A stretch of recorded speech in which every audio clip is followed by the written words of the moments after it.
Yo, what is going on, guys? It's Cryptic here, back with another NBA 2K21 video for you guys. And like I said in my last one, I said I'd do my Pure Sharp build video, and here it is. It's the same build that I dropped 50 in rec with. I'll put that top link in the description. This build is a nice Pure Sharp build.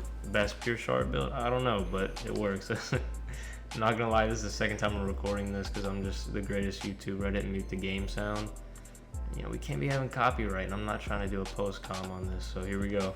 So we're trying this again, and since it's a Pure Sharp, I obviously want to choose the most green Pure Sharp pie chart. Physical profile, I went with the top one to get the most speed, most acceleration, because you want to be as fast as possible. And this is how I set my Pure Sharp up. I didn't do anything in close shot. I maxed out driving layup, maxed out driving dunk, and you do standing dunk to a 43. You'll see why with all the specific numbers. Mid-range, max that out, max out three-pointer, max out free throw. And so, you know, since you would think you would need to max out post fade, but you don't, you only have to go to a 76 to get that 30th badge, and so you don't want to be wasting all the rest of these attributes. So just keep that to a 76. It's not going to be doing post fades anyways. So I maxed out pass accuracy, I maxed out ball handling to get 11 playmaking badges, and I still want to be able to hold the ball. I don't want to get ripped a lot, and just in case I gotta play point guard for some reason, I can. Alright, on to defense, max out perimeter, max out lateral, max out steal, max out block, put offensive to a 43, and then you want to max out defensive rebounding, and that's what I did. You get 1 finishing, 30 shooting, 11 playmaking, and 8 defense. And now that I'm looking at this, after I've already spent VC and made the build and everything, you might want to take off the 17 that are on standing dunk and put that to close shot. But I would probably do that if I were you guys, if you are copying this build, but I didn't do that. So just a heads up, you know, you can change all this if you want. It's your build at the end of the day. But that I put it in the standing dunk, probably shouldn't have, but it's just whatever.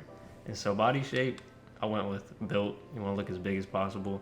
For height, I went to 6'6", so I'm taller than basically all point guards. Everyone's like 6'5", 6'4", and you lose only 2 speed, 3 acceleration, not a big deal. And your ball handling doesn't really take that. I mean, it takes a little bit of a hit, but it's not gonna kill you. You only lose 1 pass accuracy, and you only lose 1 to your shooting, so it's not, you know, go 6'6", 6'7", you lose even more, and then your ball handling really takes a hit, and then yeah, but just go 6'6". I went with minimum weight, get that speed and acceleration back. Now for wingspan, this is where I went a little bit different. I don't know if this was the best idea. Still haven't figured it out yet, if it was a good idea or a mistake, but I ended up maxing out my wingspan. So the reason I maxed out my wingspan is because my main build is a shooting lockdown with a 73 pointer, and I can somewhat hit in park with if I use pro stick aiming. And I was like, you know what, I'm just trying to get my 3-pointer as high as possible, but like the badges are gonna make up for this 4 rating that I'm missing. 2K Lab, it's not that big of a difference between a 90 and a 94 3-point rating and make percentage, so I just went ahead and maxed out the wingspan, and so it improves on my defense, and I like to be a defensive player. I don't want to be a defensive liability, so this helps with that as well, maxing out the wingspan, and I get plus to my close shot, driving dunk, and standing dunk. Only lose 1 ball handling for maxing out my wingspan, but to be honest, if I were to remake this build, I wouldn't go max wingspan, because you don't want to hurt your best, like if you're a Pure Sharp, you're made to shoot, and you don't want to like take away from that at all. And so what I would do, I would just go down 1, because then you get the plus 1, so you're back to a 95, and then also you can't get any more after that, so there's no reason to go under 81.6. So this is what I would do if I was remaking the build. I would take off that 17 from standing down, put that in a close shot, and then decrease your wingspan by 1. But that's not what I did. Is that a good idea? Probably not, but it is what it is. This is what I would do, but this is what I ended up doing. And then you end up getting sharp and shot creator takeover. I'm a Pure Sharp, so I went with, you know, I'm only gonna be taking 3, so I went with sharpshooter takeover. And then you get the name Sharpshooter. It's literally just the perfect name. And let's get into the badges. So obviously these badges can be changed around a lot, and also depending on your playstyle and what you want. But I just go for contact finisher. You can use giant slayer, slithery finisher, acrobat, fancy foot. Like there's just so much you can do. I just use contact finisher. For shooting badges, this is important. You know, it's what your build's made to do, and you don't want to mess these up. So what I use to drop 50 points, I still use the same setup, I believe.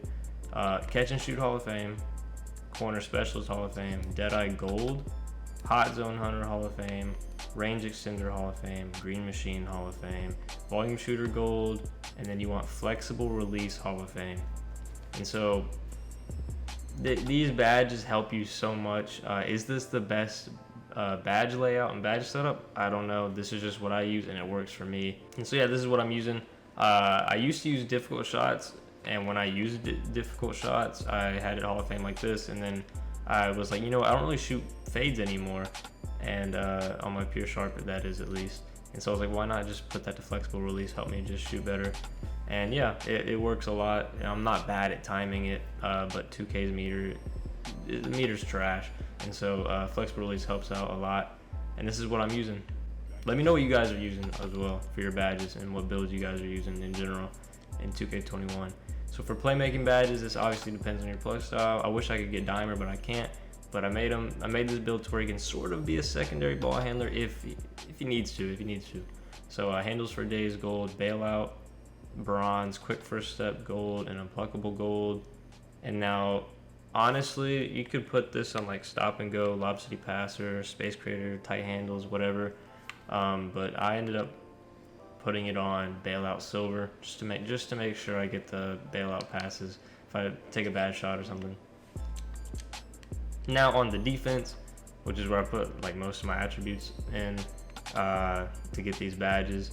What I use is clamps Gold, intimidator Gold, and then you can put this into a silver badge or get 2 bronze badges. I ended up going with pickpocket and pick dodger, and that's what I'm using. And yeah, I hope you guys enjoyed this build video of my PURE Sharp that I'm using in 2K21. Let me know if you guys would change anything with the build or the badges. Let me know what build you guys are using. And I hope you guys enjoy this video, and I'll see you guys in the next one.